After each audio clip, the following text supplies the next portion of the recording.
नमस्कार, आदाब, सत श्री अकाल दोस्तों। स्वागत है आपका एक बार फिर से हमारे YouTube चैनल ब्रास फ्यूजन्स पर, जहां आज हम आपके लिए लेकर आए हैं एक नया lesson. You are debarred from being a member of parliament unless parliament has given immunity to such job and said, "Chalo, is job ke liye you can still be a member of parliament." That is, the list is completely within parliament. But my question is a little deeper.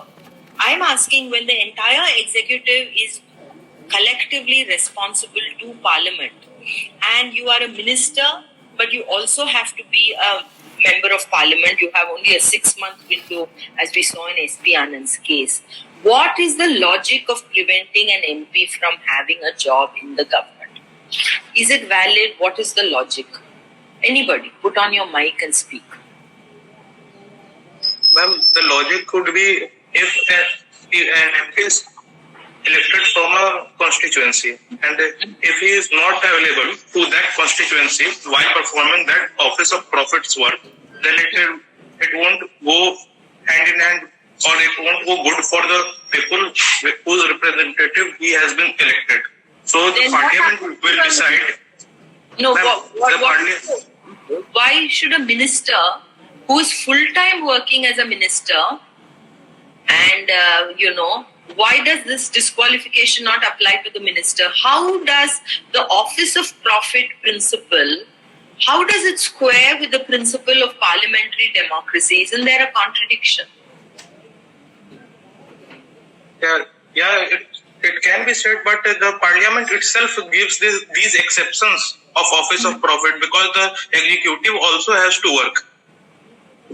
But then if your logic is that you want full-time commitment to parliament and to your constituency, if that is the logic, that's the logic you're telling me, Abhishek, then the list of exemptions, should it not be restricted only to those who are members of parliament and working in the government, because we have a form of parliamentary democracy? Can it become very wide?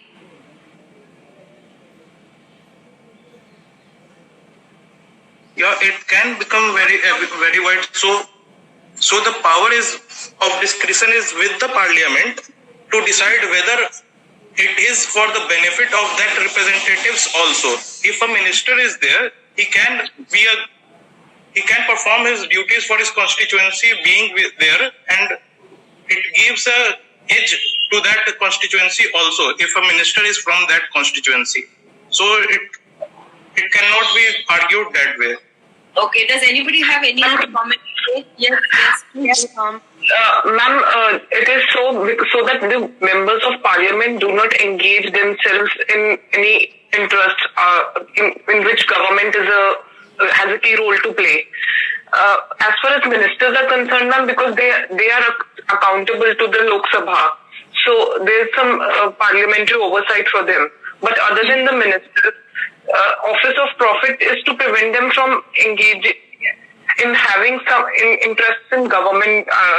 Government related thing. No, I'm asking us to just think a little. Thank you. That's also useful. See, if the logic is that you need somebody to work full time only in parliament or in your constituency, then the disqualification ought it not to be anybody who takes up a private job also. Okay? But the disqualification is only office of profit in the government. Okay? So obviously the logic for office of profit is not full time that you must be working there. That's not the logic. That's not the logic. In fact, the logic seems to be on doctrine of separation of powers. That is, you don't want somebody in legislature who is otherwise beholden to the government for the remuneration, etc., because then they will not be able to exercise the necessary, independently exercise the necessary oversight over the government, which is required of Parliament under Article 75(3) of collective responsibility. We say Article 75(3) is the heart of parliamentary democracy, where you have an executive in that Westminster model which is accountable to Parliament, right? And therefore, you don't want anybody in Parliament who has other links with the government, which is going to chip away from that independence. Therefore, I know the point that Abhishek made, but I'm just pointing out the question is not that you want full-time them to do only this. What you actually want is independence and an ability to exercise that oversight. So the logic seems far greater about separation of powers, because if it had been the first example which Abhishek gave us, then there should have been a disqualification for taking up any other outside job. If you look, whether you're nominated, you could have an outside interest, which will not be in the government, can be with a private person also. You can be having an industry, you could be working as an industrialist, you could still be there. So that is more of a logic. Now, if you keep this in mind, how do... Yes? Yeah. Is it the separation of power is the only reason? Because no, it's not only the only reason. As I mentioned, it's also for effective exercise of parliamentary democracy itself. So both the strands of our basic structure, so that there is adequate independence of members of parliament from the government. Because if you are beholden to them for that office of profit, how will you exercise adequate oversight or responsibility or, over that. That's the principle. So there are both these principles are there. So we're not really concerned with, is this your full-time occupation? That's not really so much our concern. It is that there should be no overlap. So right in the very beginning, Shivamurthy Swami versus Agadi Sanganna Andappa. Shivamurthy Swami, 1971, Volume 3, Supreme Court Cases, 870. I'll just repeat that again. Shivamurthy Swami, or maybe I should just write this here. 1971 case. The Supreme Court laid down 5 tests for determining whether this is an office of profit or not. First, because the expression in Article 102 tells us an office of profit under the government of India or the government of any state, other than an office declared by Parliament by law not to disqualify the holder. And that law we've already seen yesterday is the 1959 law, which in 2006 was expanded to include very many more provisions, including Jaya Bachchan's case, as well as Madam Sonia Gandhi's case about the chairperson of NAC. All those were also added to be excluded. So what is an office of profit under the government of India? And the Supreme Court said, first, one criterion to decide whether it is an office of profit or not, who makes the appointment? Does the government make the appointment? That's the first criterion. Secondly, whether the government pays the remuneration, whether the money that is being paid for a person occupying this office of profit comes from the government or not. Third, what are the functions or the work that this person discharges? Does he perform them for the government? Is this duty discharging functions which the government requires? So who makes the appointment? Whether the government makes the remuneration, whether the person does functions on behalf of the government, and whether the government has the right to remove or dismiss a person. It's a very crucial one, because if you take the case of judges of the Supreme Court, if you take the case, for example, of Election Commission, they may have been appointed by the government. Their salaries may come from the Consolidated Fund of India, but they have fixed tenure appointment. They can be removed only by a very serious process of what we broadly call, impeachment. Section, Article 124 if you come to judges, but they are not like government employees who can be removed by just a normal inquiry. There's a special constitution. So, Election Commission, judges, they've satisfied those two who makes the appointment, who pays the money, but the government cannot remove or dismiss them because they have that security. And lastly, does government have any control over the performance of such functions? So, who appoints? Does government have the right to dismiss? Who makes the remuneration? Do they do a job in front for the government? And does government exercise control? So, if you take the Supreme Court judges or election commission, they are independent persons over whom the government does not have control. So, if all these 5 ingredients are there, broadly speaking, the 1971 judgment, it's a 2-judge bench judgment, court said that these would be the criteria for office of profit. If you look at the later cases that have come up of office of profit, they have discussed far more one of the criteria, which is to do with remuneration. Because office of profit, the heart of it is the remuneration. So if I went to Jaya Bachchan's case, had I given Jaya Bachchan's case for somebody to prepare for today's class? I don't think so. Now, Madam Jaya Bachchan was a nominated member, Rajya Sabha. She was also simultaneously appointed chairperson of Uttar Pradesh Film Development Council. Council.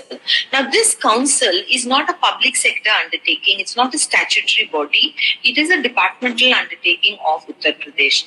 And as a part of that, she got, she was entitled to an honorarium, which she said, I'm not interested in. Okay, she did not take the salary, though she was entitled to an honorarium. And we're going to examine this question, even if the honorarium was 1 rupee. Okay. She also had compensatory allowance, and there is case law to tell us that if the compensatory allowance is only to defray your out-of-pocket expenses, that is not remuneration. That is, if you're just getting some taxi fare for coming and going. But in this particular case, she was given rent-free accommodation. She was given a chauffeur-driven car at state expense with the driver, and she also got, I think, reimbursement of medical. Now, a petition was filed and before the president that after she took over, became a member of Rajya Sabha, she also became chairperson of the Uttar Pradesh Film Development Council. So it's a case subsequent, governed by Article 102. And the president asked for the opinion of the Election Commission. Now, that day in class, somebody asked me, and I later on realized after the class was over that I had not given a complete answer. I made the parallel with Article 74, and then I realized that I had not discussed the 42nd Amendment with you, and therefore you may have not fully understood my answer. The 42nd Amendment had amended Article 103, which was reversed by the 44th. And under the 42nd Amendment, the Election Commission of India was given the power to conduct an inquiry as it thinks fit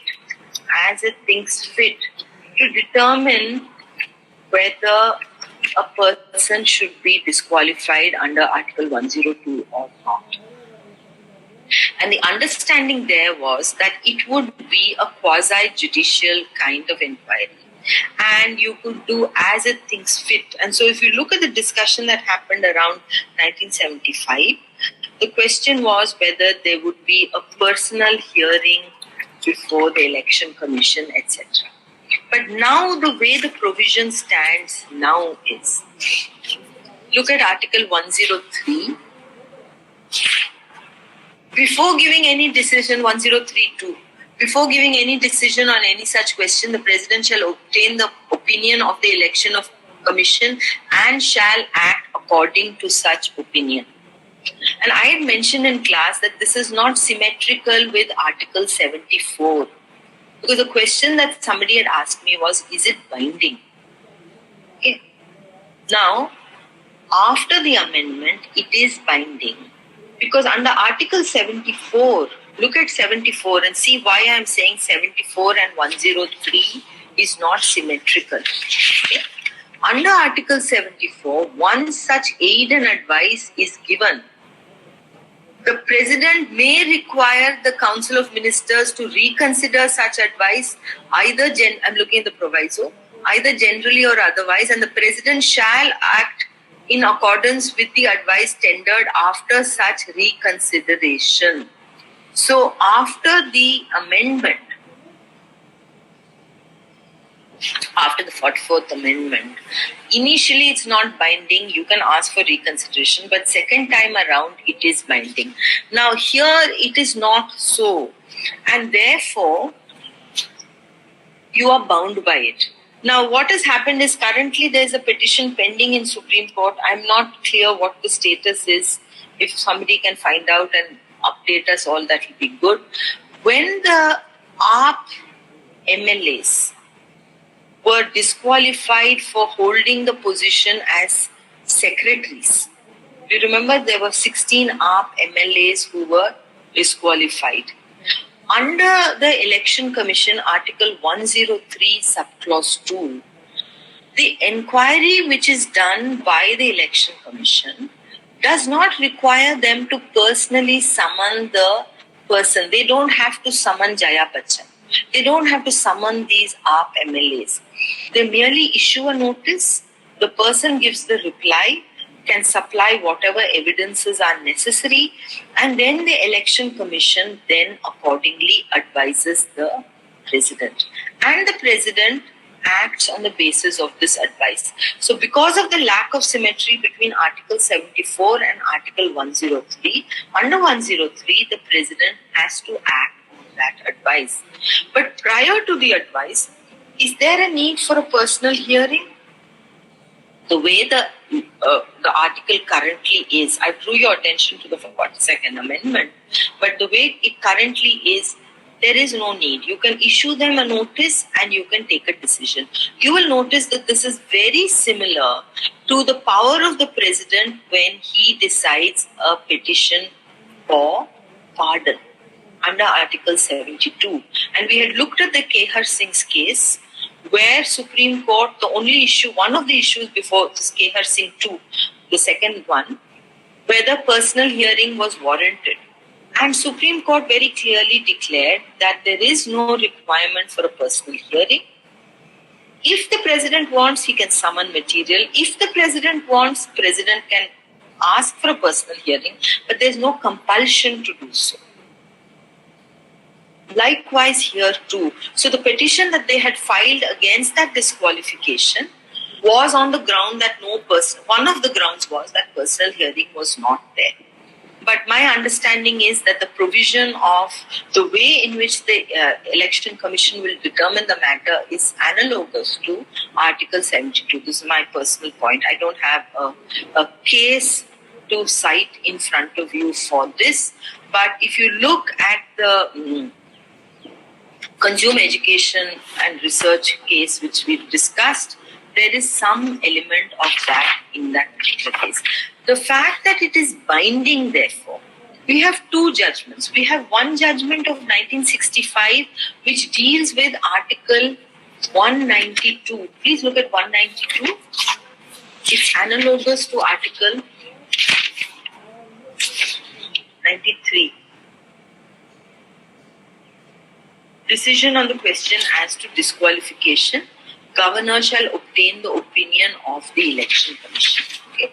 And we have a case there, Brindaban Nayak versus Election Commission of India, 1965, Volume 3, Supreme Court Reports, page 53. It's a 5-judge bench, which says that this opinion of the Election Commission is binding. And with regard to Article 103, we have a 1979 judgment, which is after the 44th Amendment, Election Commission of India versus N.G. Ranga. And there's a very nice judgment of Chief Justice Chandrachud on this point. Okay? You can read it. And in that judgment, the court says that the Election Commission asked for reply, it asked for evidence, and what it made very clear is that on this question, the President is not bound by the aid and advice of the Cabinet. So please note that once the Election Commission advice comes, the President is not bound by 74.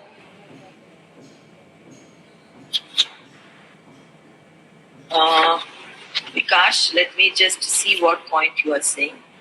Shall act. Yes, that's right. That's right. And he shall not act on the aid and advice of the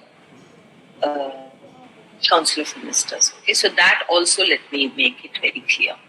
Now, therefore, now let's come back to the Jaya Bachchan case. The question was that remuneration was payable, but remuneration in fact was not paid. And the Supreme Court makes the point that so long as money is payable, if whether the person took it or not, even if the payable was just a token 1 rupee, even if the person took it and then gave it back to the government, it would still be struck by the Office of Profit stigma. If you have the potential exists that if you are. दोस्तों, अगर आपको आज का lesson पसंद आया हो तो video को लाइक करें। इसी के साथ अगर आपने अभी तक हमारा चैनल सब्सक्राइब नहीं किया है तो सब्सक्राइब के बटन पर क्लिक करिए और बेल आइकन दबाना ना भूलें, ताकि आपको एजुकेशन से रिलेटेड नए नए अपडेट्स मिलते रहें। और अधिक जानकारी पाने के लिए आप हमारे फेसबुक और इंस्टाग्राम पेज से भी जुड़ सकते हैं, जिसका लिंक डिस्क्रिप्शन बॉक्स में दिया गया है। धन्यवाद।